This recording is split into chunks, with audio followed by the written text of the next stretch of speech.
নমস্কার বন্ধুরা, সৃষ্টি সোনাবলাকে তোমাদের সকলকে জানাই স্বাগত।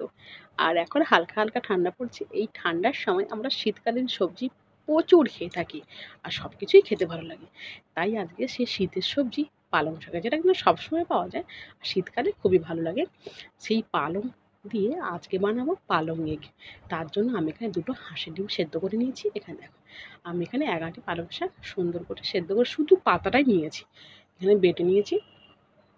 আর এখানে কড়াইতে দিয়ে দিলাম তেল, আর ওদিকে পেঁয়াজ টমেটো আমি সব কিছু কেটে নিয়েছি, আর ডিমগুলো ছুরি দিয়ে লম্বা করে কেটে নিয়েছি তার গাটা। এবার দিয়ে দিলাম জিরে।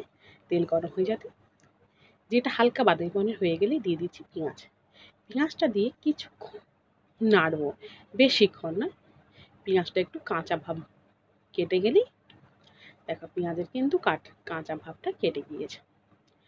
এবারে দিয়ে দিচ্ছি দুটো ডিম, যে ডিমগুলো দিয়ে আমি বানাবো পালং এগ। আমি কিন্তু পুরো রান্নাটাই কিন্তু ডিমটা রেখে দিয়েই করব। ডিমটা কিন্তু আমি তুলে নেব না বা পরে শেষের দিকেও দেব না। এবার দিয়ে দিচ্ছি টমেটো।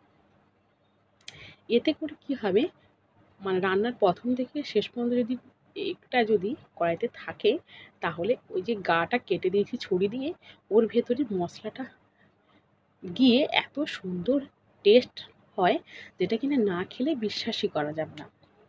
এবার লবণ হলুদ দিয়ে দিলাম, দিয়ে টমেটোটাকে খুব সুন্দর করে পেঁয়াজের সঙ্গে আমি কষিয়ে নিচ্ছি।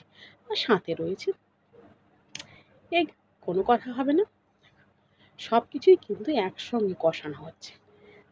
আর সমস্ত মশলার যে স্বাদটা সেটা কিন্তু এগের যে কাটা অংশ আছে তার ভেতরেই কিন্তু চলে যাবে। এবার দিয়ে দিলাম রসুন বাটা, এবার দিয়ে দিচ্ছি আদা বাটা। ব্যাস, আদা রসুন দিয়ে খুব সুন্দর করে এটাকে কষিয়ে নেব। এতে আমি কিন্তু পুরো রান্নাটাতে কোনো প্রকার গুঁড়ো লঙ্কা ব্যবহার করবো না, কিংবা রেড চিলি পাউডার কোনোটাই কিন্তু ব্যবহার করবো না। যে কালারটা হয়েছে এটা কিন্তু হলুদ আর টমেটোর মিশ্রণেই এত সুন্দর একটা কালার এসেছে। ব্যাস, সুন্দর করে মশলাটাকে আমি কষিয়ে নিয়েছি। এবার যে পালং শাকটা বেটে নিয়ে রেখে দিয়েছিলাম, সেদ্ধ করা পালং শাকটা, সেটা দিয়ে দিচ্ছি। ব্যাস, তবে এখানে দুটো এগের জন্য আমি কিন্তু এখানে এখন যে বাজারে 1 আঁটি পালং শাক পাওয়া যায়, তার শুধু পাতাটাই নিয়েছি সেই পরিমাণে কিন্তু, কারণ গ্রেভিটা পুরোটাই কিন্তু পালং শাকের হবে সেজন্য। এবার তোমরা যে যেমন এগ দেবে তার উপর নির্ভর করে পালং শাকের পেস্টটা দিয়ে দিও। এবার সুন্দর করে এটাকে কষিয়ে নেব। একদম সুন্দর করে কষিয়ে নিয়েছি। এবার আমি অল্প পরিমাণে জল দিয়ে দিলাম, দিয়ে এটাকে সুন্দর করে নাড়াচাড়া করে এবার একটু ফুটতে দেবো। দেখো, এবার এগের গা যে আমি কেটে দিয়েছিলাম, দেখো স্পষ্ট হয়ে কিন্তু বোঝা যাচ্ছে। আর পুরো রান্নাটাই কিন্তু কড়াইতে এগটা ছিল, এতে করে ভেতরটাতে মশলাটা ঢুকে গিয়ে এত সুন্দর টেস্ট হবে, খাওয়ার সময় না খেলে কিন্তু বিশ্বাসই করা যাবে না।